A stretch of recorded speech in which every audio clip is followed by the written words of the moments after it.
Hi, I'm Avery. I'm Josie. And I'm Caleb, and we're seniors here at Alexandria Area High School.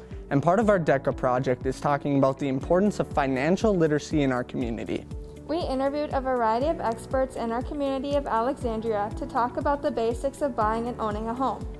We feel this topic will be very helpful for the adults in our community because purchasing a home is one of the biggest financial decisions that is made in a lifetime. I'm Jeff Montgomery at Vantage Bank. I'm the president of the bank and work with various areas of lending. A mortgage is where a borrower pledges a real asset. In most cases, they pledge their house. It's viewed as a stable asset, so in most cases, the mortgage can go out in an extended period of time versus a car loan or a boat loan or a camper loan. Commonly, it's a 15 or a 30-year fixed rate loan. The basic components of the mortgage process or the approval for a mortgage loan is the initial application. The mortgage lender then will ask for financial information, meaning tax returns, pay stubs, bank statements, any type of retirement statements, just to validate the application and the listing of assets that the applicant has provided.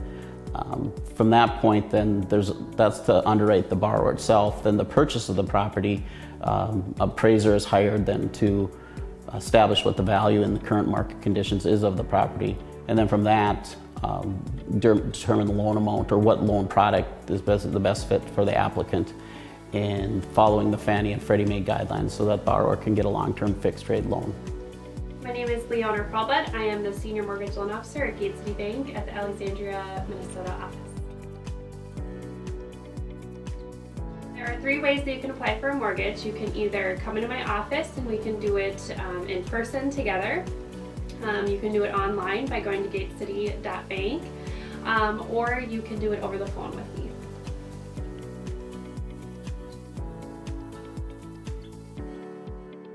It really depends on what type of program you go through. If you're a first-time home buyer, we could look at rural development financing, which is a 0% down program. But your closing costs are estimated to be about 5% of whatever the loan amount is. So if you are looking at, say, a $200,000 home and you don't qualify for a rural development loan, you could do as little as 5% down with private mortgage insurance. And in essence, private mortgage insurance is extra insurance for the bank.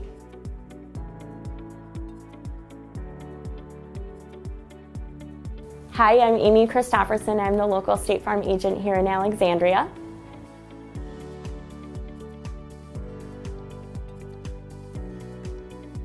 Typically, you're going to be working with a realtor and a local mortgage lender. And as part of that process, the mortgage banker is going to have you set up an escrow account. And basically what an escrow account is, so let's say for instance that your monthly mortgage payment is $800 a month, okay?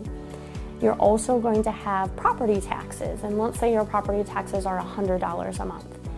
And you're also going to have insurance premiums, and let's say your insurance premiums are $100 a month. So total, your actual payment is $800 plus $100 plus $100. So you're going to be making your payment every month for $1,000 a month, okay?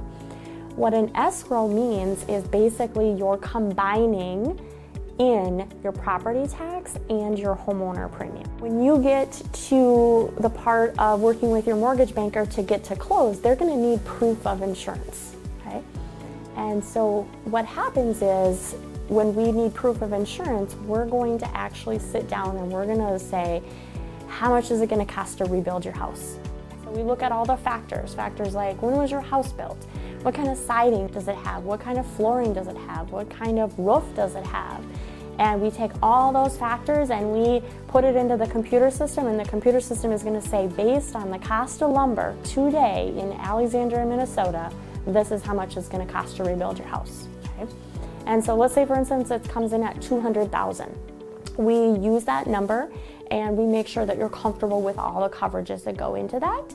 And then there's a few other optional coverages we go through, like home identity, backup sewer, making sure your deductibles are comfortable. So bottom line is we're going to help you through that whole process. We're going to make sure that you're comfortable with the coverages, and once we have everything dialed in, we're going to actually send that directly to your local mortgage lender.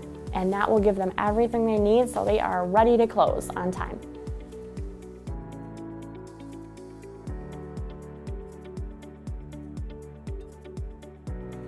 So the biggest part I would recommend looking for homeowner insurance is really as soon as you have that purchase agreement in place, okay? You have the purchase agreement in place, you're already working with a realtor, you're already working with a local mortgage lender. That is the ideal time to reach out to a local agent. I would probably recommend reaching out to about 3 different agents in town and really making sure that you compare different options, making sure that your coverage amount is accurate. So that is the perfect time. Don't want to be waiting till last minute and have the mortgage lender needing that proof and being in crunch time. So it's always good to be proactive and be ahead of schedule.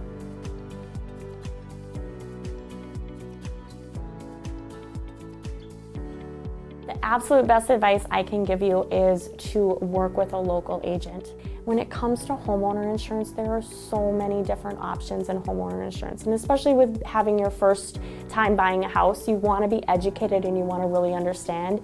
The biggest example that I could give you is, let's say that you buy a new house and you have a hailstorm come through, okay? And it's going to cost $15,000 to re-roof your house. Well, now your homeowner insurance says, well, wait, your roof is 15 years old. So instead of giving you $15,000, we're actually going to give you $5,000, okay? And that rest of that $10,000 is going to have to come out of your pocket. And as a new homeowner, that's the last thing that you really want. And so that type of policy is called an actual replacement cost policy or a depreciated cost policy, okay? The other type of policy is going to be a replacement cost. And in a replacement cost policy, that insurance company is going to come in and they're going to say, it's going to cost $15,000 to re-roof your house. We're going to give you a check for $15,000 minus your deductible to get you back to re-roof your house. It doesn't matter how old your roof is. It doesn't matter any of those. We're going to replace your roof with replacement cost. So a little thing like that in language on the policy can make a really, really big difference. And when it comes to insurance, my big thing is we don't like surprises. So let's make sure that you have it set up the way you want it in the first place. So that's the best advice I could give.